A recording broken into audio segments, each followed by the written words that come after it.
경제브리핑 불편한 진실이 여러분의 확실한 두통 치료제가 되어드리겠습니다. 경제 뉴스가 연예 뉴스처럼 쉽게 들리는 그날까지 경제브리핑 불편한 진실.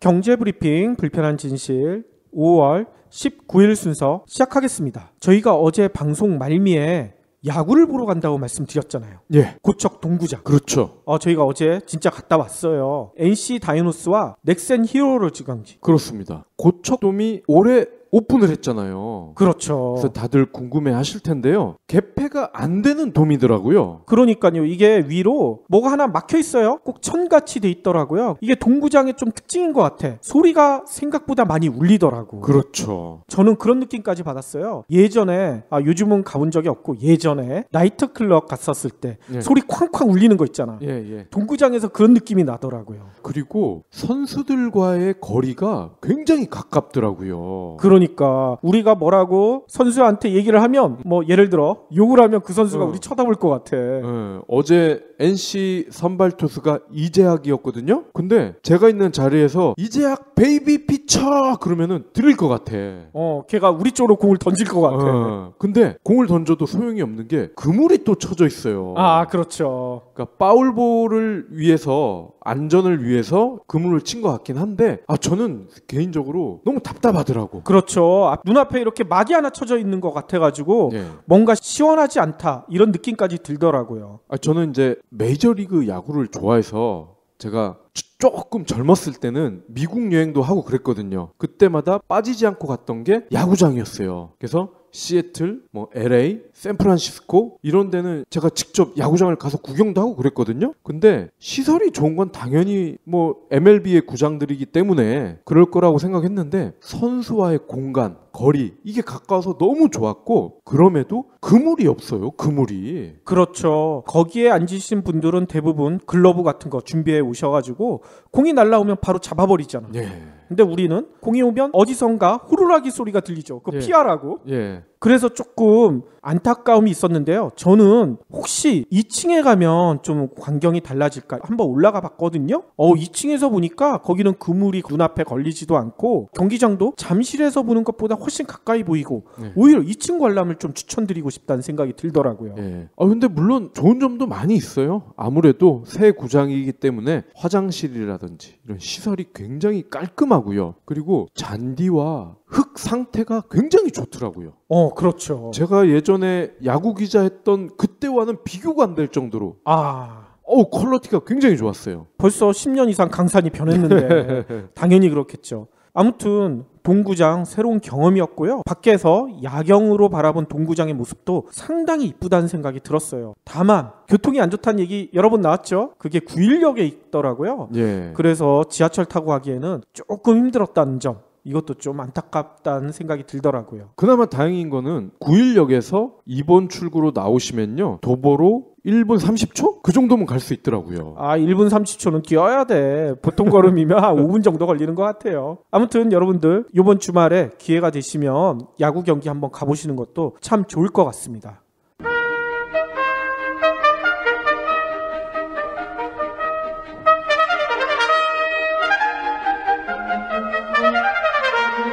경제브리핑 퀴즈쇼 1대1 문제 드리겠습니다. 자원이 풍부한 나라가 오히려 가난한 현상을 일컫는 경제 용어는 창조혁신센터?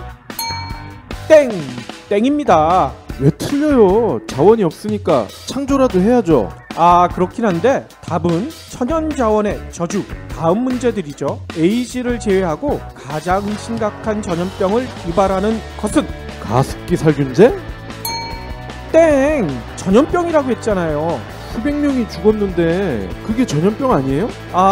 이해는 되지만 책 좀 읽으셔야겠네요. 총균세 저자 제레드 다이아몬드 교수가 새 책을 내셨어요. 김영사에서 펴낸 제레드 다이아몬드의 나와 세계. 다음 시간까지 이 책 꼭 완독하고 오세요. 퀴즈 못 풀어도 출연료는 나오죠? 인류의 내일에 관한 중대한 질문. 제레드 다이아몬드의 나와 세계. 도서출판 김영사. 그리고 저희가 공지사항 하나 또 말씀드려야 되잖아요.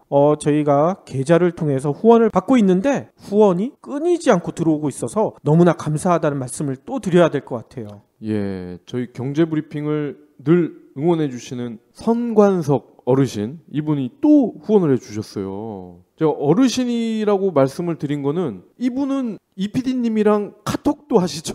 아, 그렇죠. 예, 그래서 이분의 뭐 대략적인 정보를 추정을 할 수 있기 때문에 저희가 어르신이라고 말씀을 드렸고요. 그리고요, 312팟. 이름이 좀 어려운데, 예, 312팟. 그리고 파닥파닥님, 언제나 아침은 숙취. 이분도 저희 꾸준히 후원해 주신 분이죠. 그렇죠. 진짜 참 감사하다는 말씀 다시 한번 전해드리고요. 저희가 또 하나 알려드릴 게 있네요. 저희 정기구독을 신청해 주신 애청자분이 이제 조만간 2만 명을 육박할 것 같습니다. 예. 그래서 저희가 2만 명 정기구독 돌파 기념 이벤트를 지금 준비하고 있죠? 그렇습니다. 이 뜻깊은 순간을 저희가 그냥 넘어갈 수 없잖아. 소중한 저희의 2만 애청자분들을 위해서 저희가 조그마한 선물을 또 준비를 하고 있죠. 그러니까 여러분들 주변에 빨리 저희 정기구독 신청해라 이렇게 해주시면 저희 이벤트가 하루라도 빨리 진행될 수도 있어요. 그러니까 저희 정기구독 이벤트 많은 기대 부탁드리겠습니다. 다행히 정기구독을 하신 분은 물론이고 구독을 하지 않으신 분들도 그 상태로 저희 방송을 들어주시니까 이제는 하루에 5만에서 8만 명 가까운 분들이 저희 방송을 듣고 계세요. 깜짝깜짝 저희도 놀랐는데 정기구독 2만 돌파를 맞아서 꼭 저희가 소중한 선물 준비할 테니까요. 많은 참여 기대 부탁드립니다.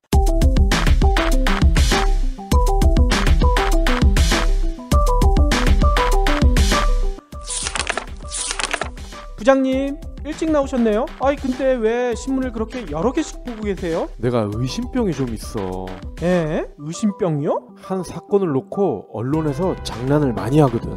이 대리, 뉴스가 어떻게 만들어지는 줄 알아? 에이, 제가 기자도 아닌데 그걸 어떻게 알아요? 이런 순진한 친구를 봤나? 요즘에 계속 뉴스 나오는 어버이연합 알지? 그분들이 정말 애국심으로 그런다고 생각해? 뭐 어르신들이 용돈이나 벌러 나오신 거 아니에요? 그러니까 왜 어른들이 하필 거기서 용돈을 버냐고. 뭐 보수단체니까 보수를 받아야 움직이는 거라서. 아침부터 왜 낮에 개그야? 시민단체가 집회하면은 단신, 어버이연합이 집회하면은 머릿기사, 진보라는 말만 나오면 빨갱이 잣대부터 들이미는 거. 이게 바로 언론이 만드는 프레임이라는 거야. 프레임. 모든 기사에는 그 의도가 있는 법이라고.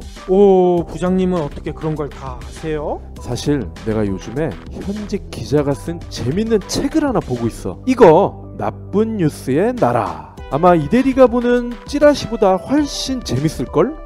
진짜예요? 그럼 다 읽고 저 좀 빌려주세요. 이런 책은 좀 사서 보라고. 뉴스 그 이면에 감춰진 진실을 알고 싶다면 한빛피즈 최신작 나쁜 뉴스의 나라.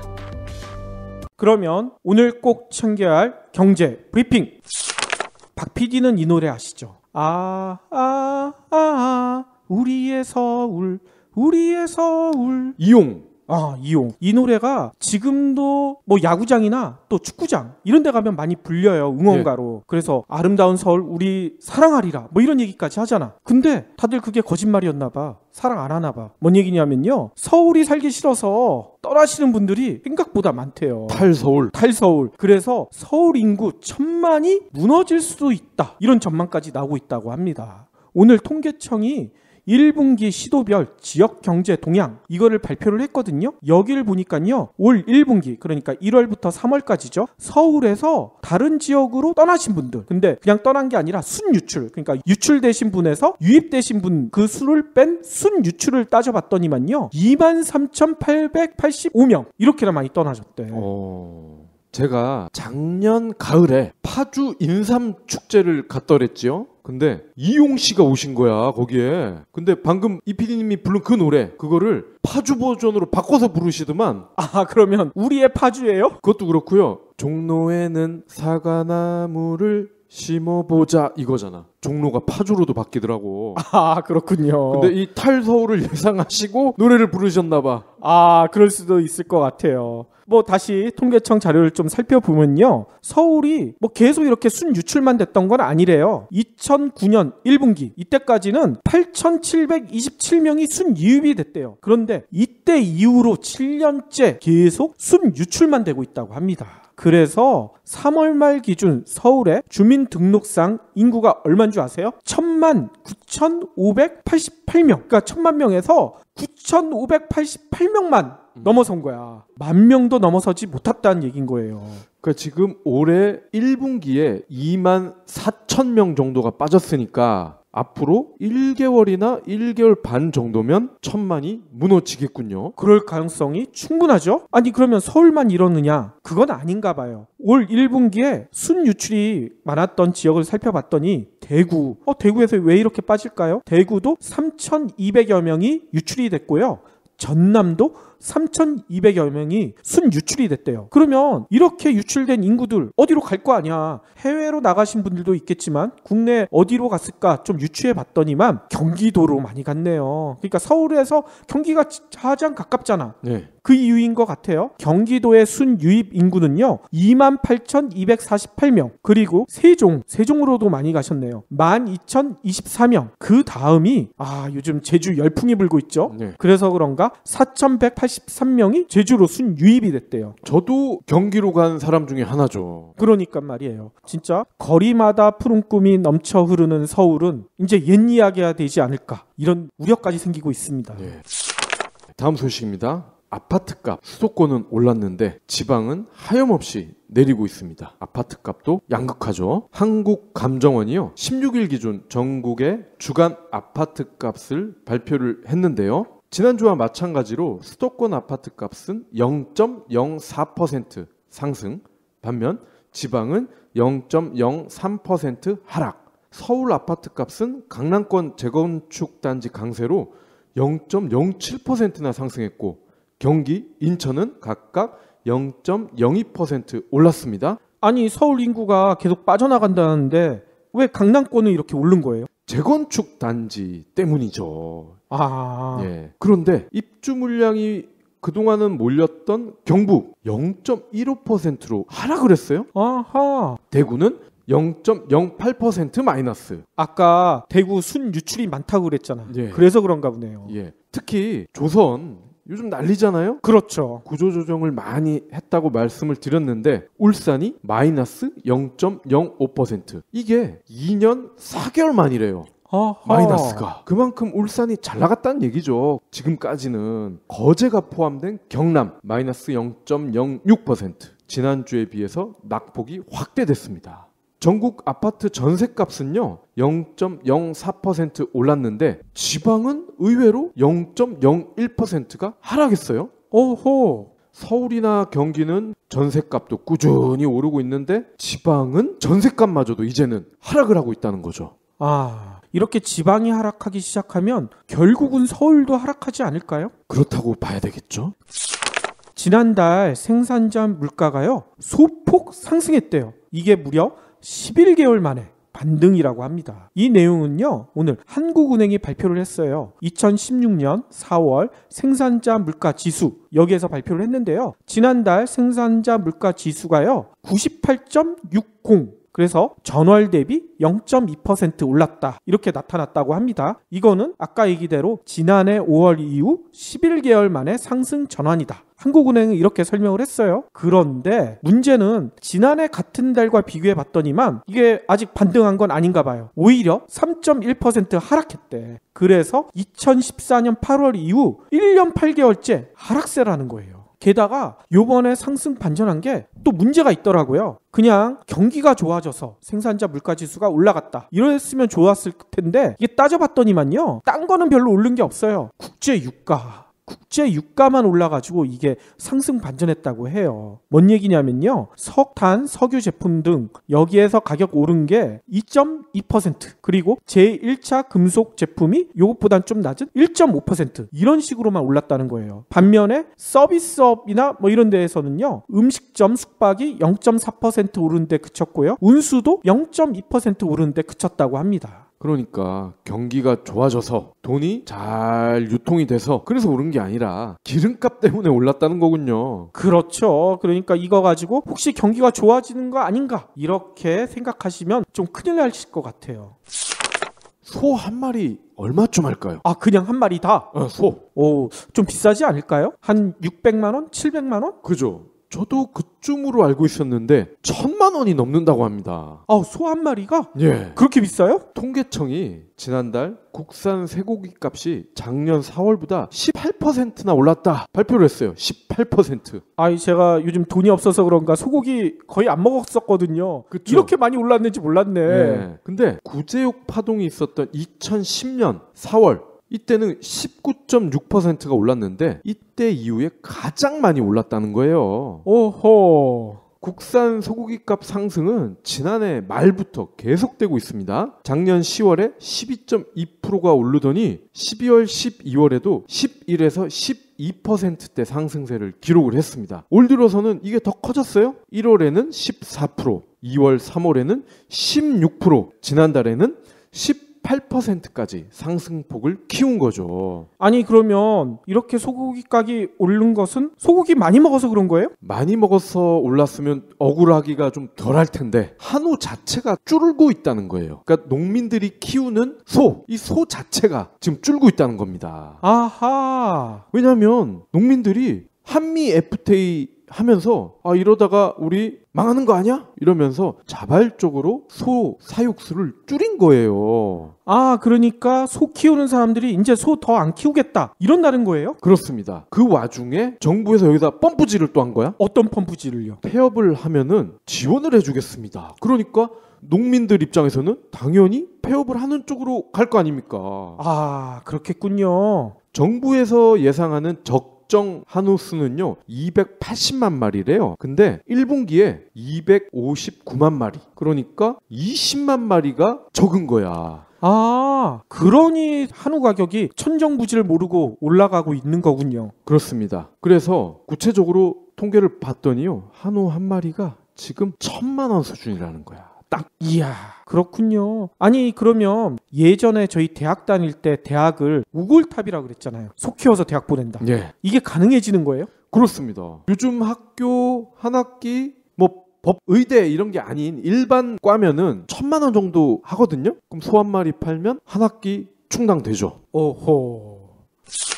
알파고 때문에 이제는 국내에서 어르신들도 뭐 검색을 할 때 네이버 해야지가 아니라 구글 해야지 이러신 분들이 상당히 많거든요. 예. 그런데 이런 현상이 더욱더 가속화될 것 같아. 왜냐하면 구글이 AI, 그러니까 알파고로 대표되는 인공지능 패키지를 내놓을 예정이라고 이렇게 발표를 했어요. 패키지요? 네, 패키지. 저희가 얼마 전에 넥슨 개발자 회의 요 특집을 한번 전해드렸었잖아요. 예. 이게 넥슨에서 그렇게 한 게 구글이 예전부터 그런 비슷한 개발자 회의로 상당히 인지도를 많이 높여왔거든요. 예. 그 넥슨 개발자 회의에 영감을 줬던 구글의 연례 행사인 개발자 회의가 오늘 미국 캘리포니아에서 열렸대요. 예. 여기서 구글이 뭘 공개를 했냐면요. 아까 AI 패키지 얘기했죠. 예. 그걸 공개를 했어요. 패키지니까 여러 개로 구성돼 있을 거 아니에요? 뭐가 들어가 있냐면요. 음성 인식 기반의 개인 비서인 구글 어시스턴트, 그리고 구글 어시스턴트가 탑재된 스마트 메신저 알로,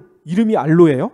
그리고 동영상 채팅 앱인 듀오, 이렇게 공개를 했대요. 이 세 개가 모두 머신러닝이랑 딥러닝 기술, 이거를 활용한 서비스라고 합니다. 뭐 자세한 거는 써봐야 알겠지만 일단 제목만 봐도 되게 끌리는데요? 그렇죠. 기존에도 구글이 AI 관련돼 가지고 여러 가지 서비스들 공개를 했었지만 이번처럼 개인 사용자들 대상으로 이 상용화되는 서비스를 공개한 게 이번이 처음이래요. 좀 궁금하실 것 같아서 제가 살짝 좀 찾아봤더니 일단 좀 공개된 것 중에 소개해 드릴 만한 것은 아까 얘기 드렸던 스마트 메신저 알로거든요. 알로 같은 경우에는 이렇게 움직인대요. 상대의 말이나 행동을 분석해서 맥락에 맞는 답변을 제안해 준대요. 특히 머신러닝 알고리즘을 적용해서요. 이용자 사용 횟수가 많아질수록 정확도도 높아지고요. 또 스마트 답장 제안 같은 그런 기능까지 들어있대요. 이해하기 쉽게 예를 들어보자면요. 상대방이 오늘 약속 시간에 늦지 않겠어? 이렇게 메신저를 보내잖아요. 그러면 자동으로 알로가 지금 약속 장소에 거의 다 왔어. 아니면 조금 늦을 것 같아. 미안해. 이런 예상 답변을 보여준다는 거야. 예상 답변을 보고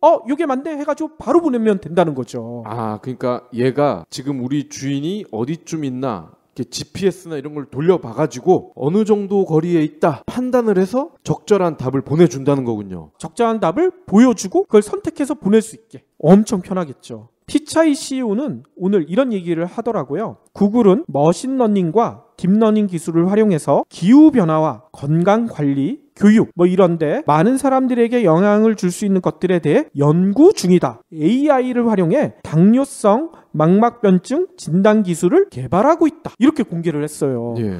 그러니까 저희가 예전에 인공지능 하면서 예상했었던 인공지능을 활용한 의료기술 이런 것까지 내놓겠다고 공식적으로 선언을 한 거죠. 이러다가는 AI가 수술도 하고 그리고 좀 더 기술이 발전하면은 인공심장, 인공뇌, 간 이런 것도 가능하지 않겠어요? 그러니까 말이에요. 게다가 저는 이런 생각까지 들더라고요. 오늘 구글이 공개했잖아. 그러면 경쟁사들 있죠. 애플이나 아마존이나 네. 이런 데서도 구글이 저만큼 해? 그러면 우리는 그것보다 더 뛰어난 거 내놔야지. 엄청나게 경쟁이 벌어질 것 같다는 생각도 들어요. 진시황이 그렇게 염원하던 불로초가 결국 구글이었네. 그럴 수 있을 것 같아요. 제로시대.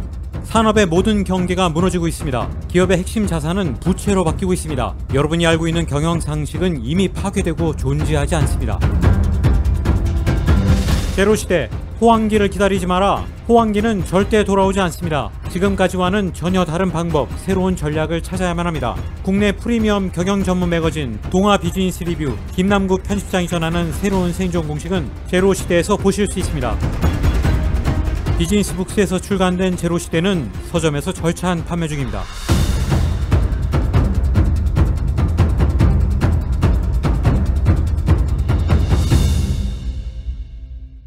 그러면 오늘의 섹션 시작할 텐데요. 오늘은 자동차 얘기네요.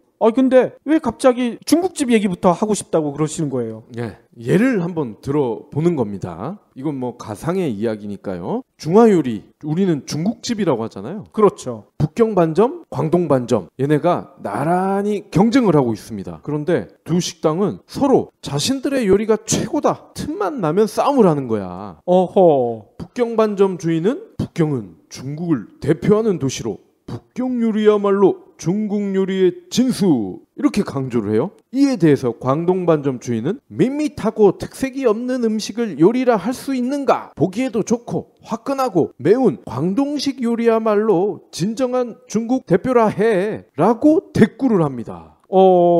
아니 근데 북경반점에선 북경식 요리만 팔아요? 우리나라 북경반점은 그렇진 않잖아.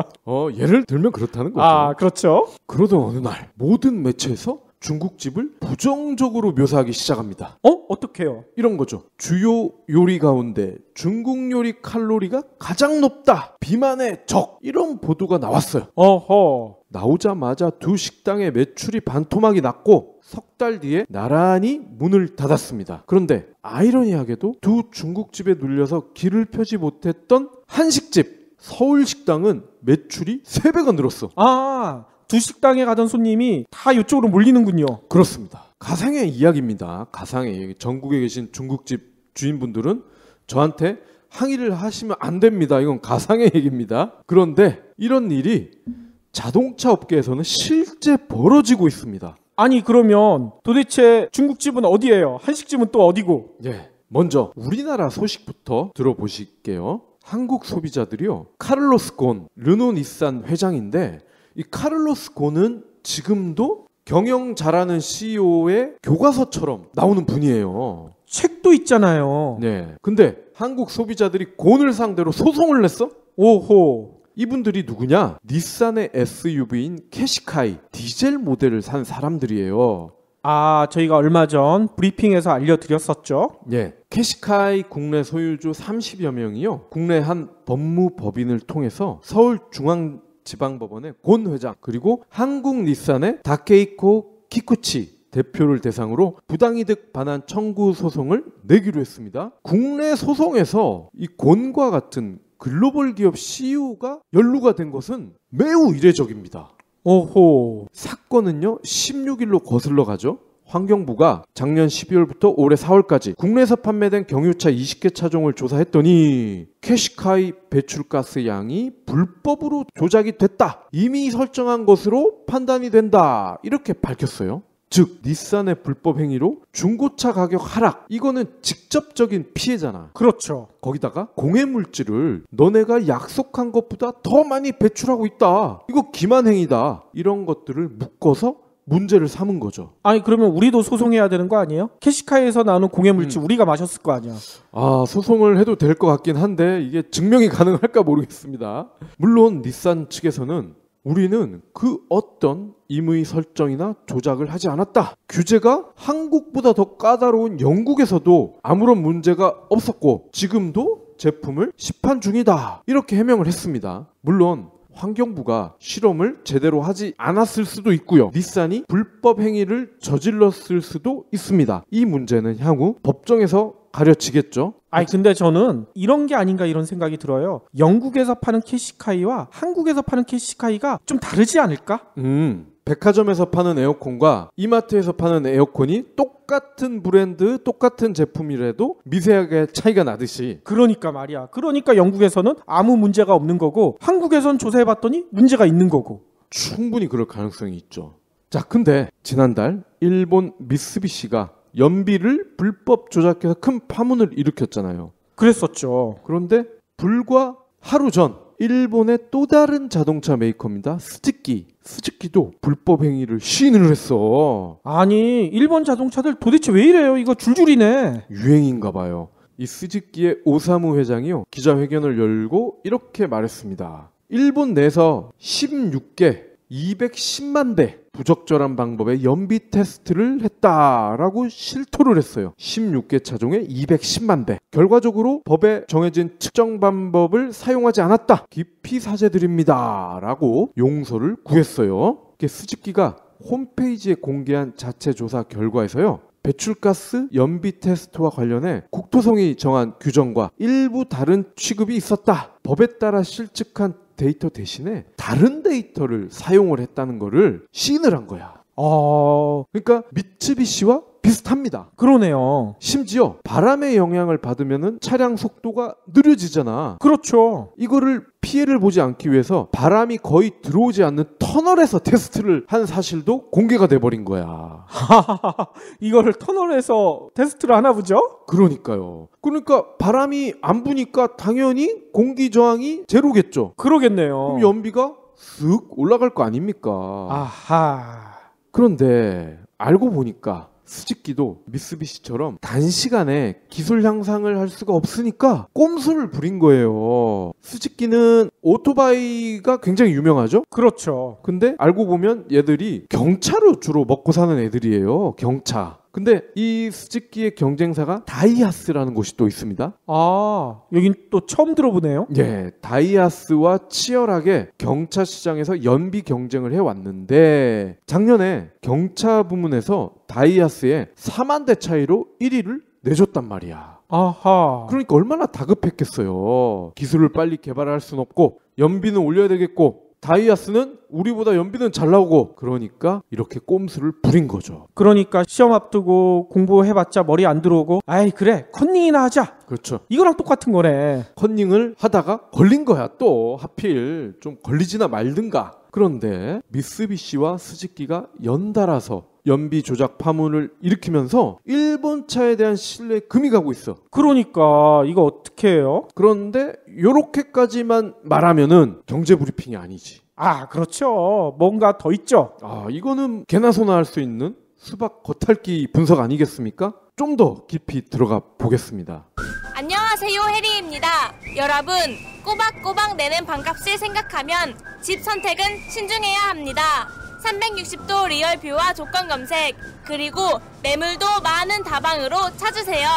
반값이 얼만데 볼 수 있는 건 다 봐야죠. 방 찾을 땐 다방.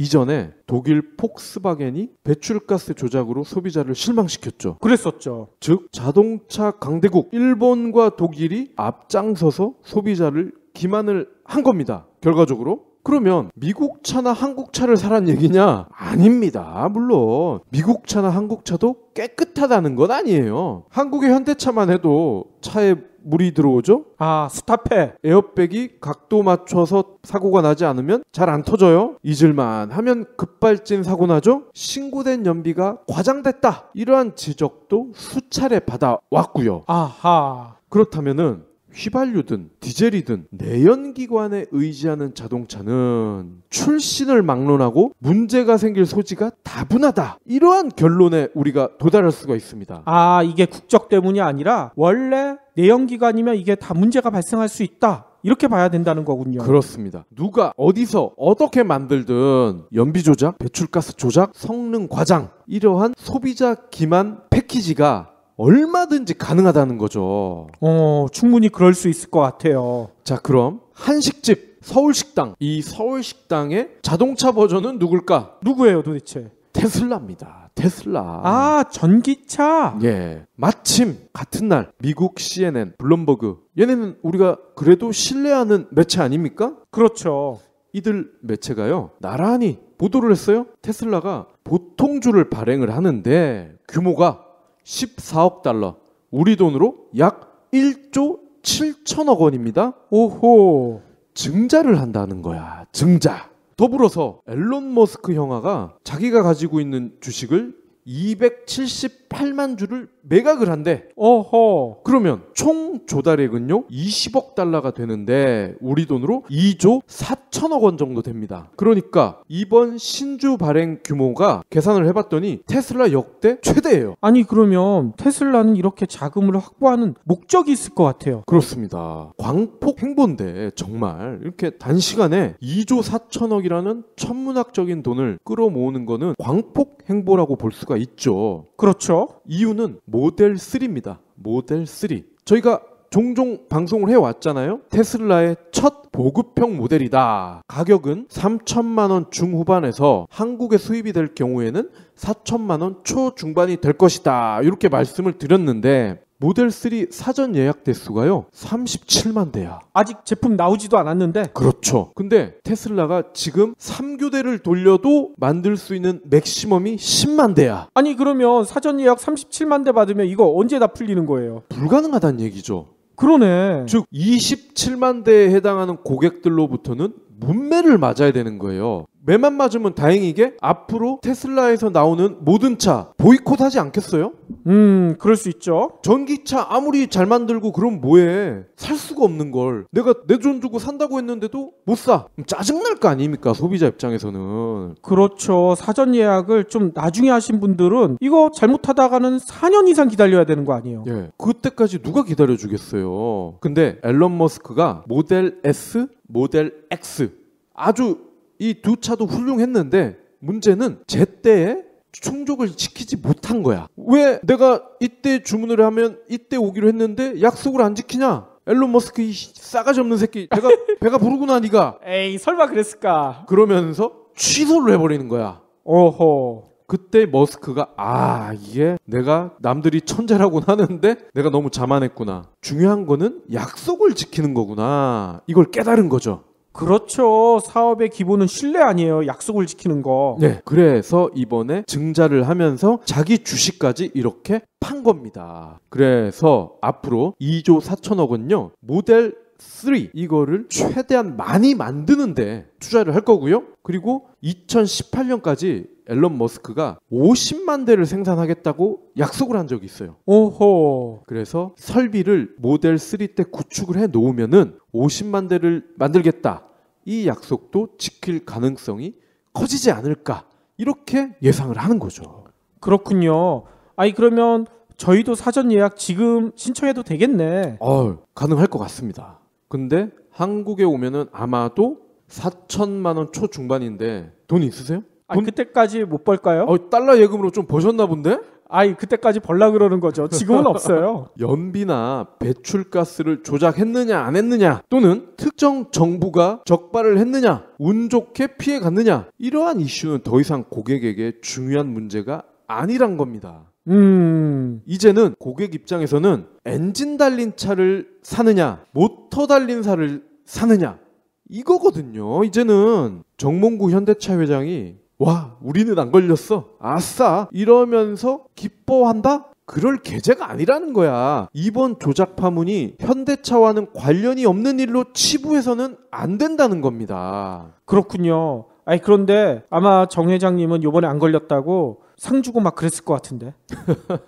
그러니까 광둥식 중국집이 살이 많이 찌냐 북경식 중국집이 살이 많이 찌냐, 둘이 싸울 일이 아니야 이게. 그러니까 말이에요. 한식집 주인은 숨어서 웃고 있다는 거예요. 어허. 실제로 테슬라가 기존 자동차 업체를 강력하게 위협할 것이라는 조사 결과가 하필 오늘 또 나왔어. 아 그래요? 테슬라가 증자한다는 소식을 듣자마자 얘들이 분석을 한 건가? 모델 3가 나오면요, BMW, 벤츠, 독일 차에 가장 먼저 영향을 미친다는 거야. 아 이쪽 판매가 확 줄어든다는 얘기군요. 예. 독일 차에 영향을 가장 먼저 미친다는 얘기는 독일 차가 어찌 됐건 현재 내연기관 차로서는 선두를 달리고 있잖아. 그렇죠. 그러면 선두업체가 가장 큰 타격을 받는다?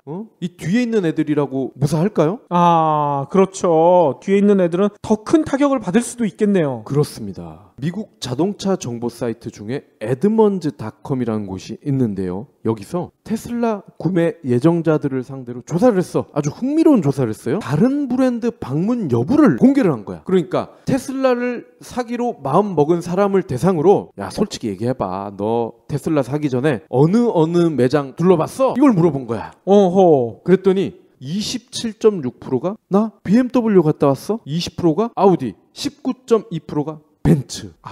그러니까 사실상 60%, 70% 해당하는 사람들이 테슬라를 사기 전에 이들 독일 브랜드 매장을 다녀왔다는 얘기. 아 그렇군요. 그러면 저울질을 했더니 그래도 나는 앨런 머스크 쪽으로 갈래, 이렇게 됐다는 겁니다. 그렇군요. 아니 근데 여기서 현대차는 빠졌네요. 현대차는 족보에 끼지도 못했어. 모델 3의 가격대가요, BMW 3 시리즈, 아우디 A4, 벤츠 C클래스와 비슷하기 때문에 이들 경쟁 모델은 물론이고요, 도요타, 닛산, 현대차의 럭셔리급, 그러니까 현대차로 치면 제네시스급 이상의 모델들도 타격이 불가피하다는 얘기예요. 오호. 물론 포르쉐의 미션 E, 아우디의 e-트론, 얘들이 전기차야. 그러니까 테슬라가 너무 잘 나가니까 테슬라 적용용 전기차를 뒤늦게 만들고는 있습니다. 그런데 분위기가 한번 넘어가면 다시 뒤집는다는 게 이게 쉽지가 않잖아. 그렇죠. 어제 우리가 갔던 경기도 NC가 처음에 테임즈가 선제 홈런을 날려서 와 오늘 NC가 좀 이기나 보다 했더니 대량 실책이 나오면서 넥센 히어로즈의 9점을 헌납을 해버렸잖아. 그래서 전 경기가 재미가 없어서 좀 빨리 나와버렸어요. 분위기가 한번 넘어가니까 NC가 그래도 지금 2위예요. 2위. 못하는 팀이 아니야. 그런데도 이거를 반전을 못 시키잖아요. 그렇죠. 분위기라는 게 그만큼 중요합니다. 아무튼 그러면 저는 지금 몰고 있는 트라제 망가질 때까지 타다가 테슬라로 넘어가야 되겠네요. 강추. 테슬라 강추. 혹시 기부해보신 적 있나요? 이런 질문을 하면 나 먹고 살 것도 없는데 기부는 무슨? 기부는 션, 정혜영, 김장훈이나 하는 거 아니야? 라고 하시는 분들이 많습니다. 하지만 기부는 돈 많은 연예인의 전유물이 아닙니다. 무료 기부 사이트 위시플렉스에 접속하면 누구나 기부천사가 될 수 있습니다. 어떻게 가능하냐고요? 위시플렉스의 나만의 위시에서 매주 마음에 드는 신상 10개만 고르면 됩니다. 물론 사는 것이 아니라 찜만 하는 겁니다. 그러면 기부머니 500원이 매주 생기죠. 이 기부머니를 경제브리핑, 불편한 진실 같은 프로젝트에 후원할 수 있습니다. 참 쉽죠? 보너스도 있습니다.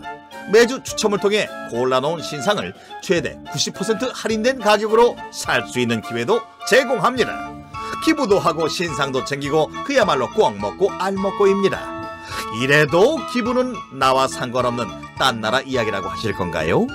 당장 위시플렉스에 접속해 자랑스러운 기부천사의 이름을 올리세요.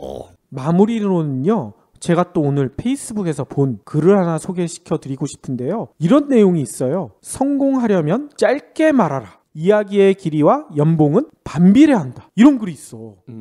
어찌 보면 이거 맞는 얘기인 것 같긴 한데 진짜 그럴까? 좀 궁금해지시죠? 네. 이 내용은 누가 썼냐면요. 찾아봤더니만 일본의 유명한 저술가가 쓰셨네요. 우수이 유키 닥터 유키 오피스 대표가 쓰셨대요. 이 대표는요. 성공하려면 명함부터 버려라. 또 지금 당장 써먹는 대화의 기술 이런 책을 내셔가지고 일본 내에서는 상당히 유명하신 분이래요. 예. 이분이 이력도 상당히 재밌더라고요. 의료기술을 운영하다가 남편이 지병으로 일선에서 물러나게 됐대요. 그래서 어떻게 하겠어요? 대신 경영을 맡았다는 거야. 남편 대신에. 그런데 이분이 상당히 수줍음을 많이 타고 쉽게 이야기하면 싸이하다. 보통 예. 그런 표현 많이 쓰죠? 예. 그런 분이래요. 그래서 대중 울렁증 때문에 엄청나게 고생을 하셨다고 하더라고요. 그런데 경영을 맡게 되니까 직원들 앞에서도 연설도 해야 되고 여러 가지 인터뷰도 해야 되고 피나는 노력을 하셨다고 합니다. 그래서 이런 노력 덕분에 남편이 대표에서 물러나서 회사가 무너질 뻔했는데 그 업체를 다시 우량 기업으로 탈바꿈시키고요. 그동안에 자기가 경영하면서 또 노력하면서 자신의 경험들을 묶어가지고요. 책도 쓰시고 또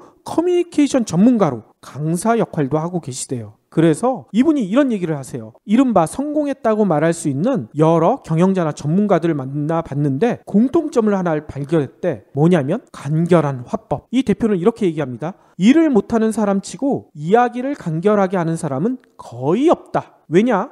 핵심을 모르기 때문에 얘기가 길어지는 것이다. 이야기가 길어지면 내용도 초점이 없고 어설프게 된다. 결국 본인의 평가를 낮추는 결과를 낳게 된다. 이렇게 얘기하셨어요. 이거는 저희 들으라고 하는 소린 것 같아.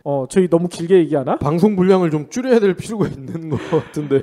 그래서 이 대표가 좀 추천하시는 화법 연습 방법 이것도 들어있어요. 여기서는 이렇게 돼 있습니다. 모든 얘기를 세 줄로 미리 정리한 뒤에 말하라. 그리고 꼭 말할 것만 정해놓고 말하자. 가능한 한 문장은 1분 이내로 끝내라. 이런 원칙을 적용하면 좀 더 화법이 능숙해질 수 있다. 이렇게 추천을 하고 계세요. 또 이런 조언도 있어요. 보통 표현이나 이런 게 되게 화려하신 분들 많잖아.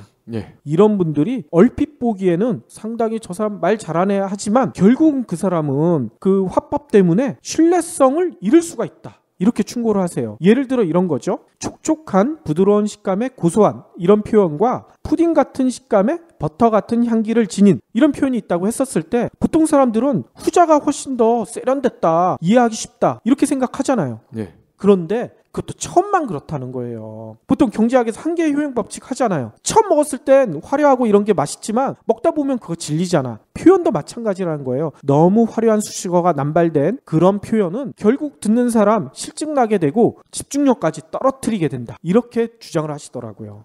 요새 소금을 뿌린다. 이것도 젊은 사람들은 그렇게 하더라고요. 소금 뿌렸어.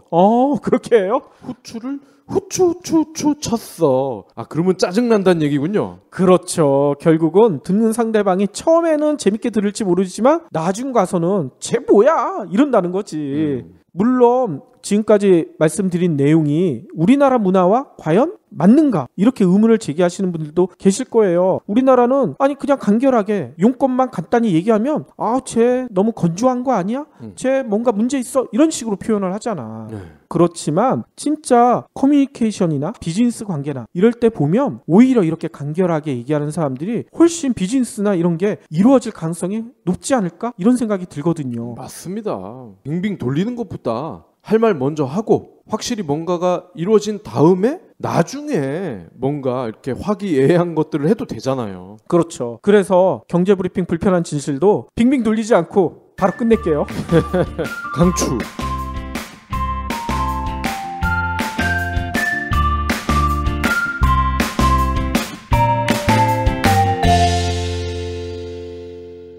경제브리핑 불편한 진실 완수해 주셔서 감사합니다. 하트 투척, 댓글 남기기, 계좌 후원 등 다양한 방법으로 힘을 보태주세요. 계좌 정보는 경제브리핑 팟빵 공지 코너에 있습니다.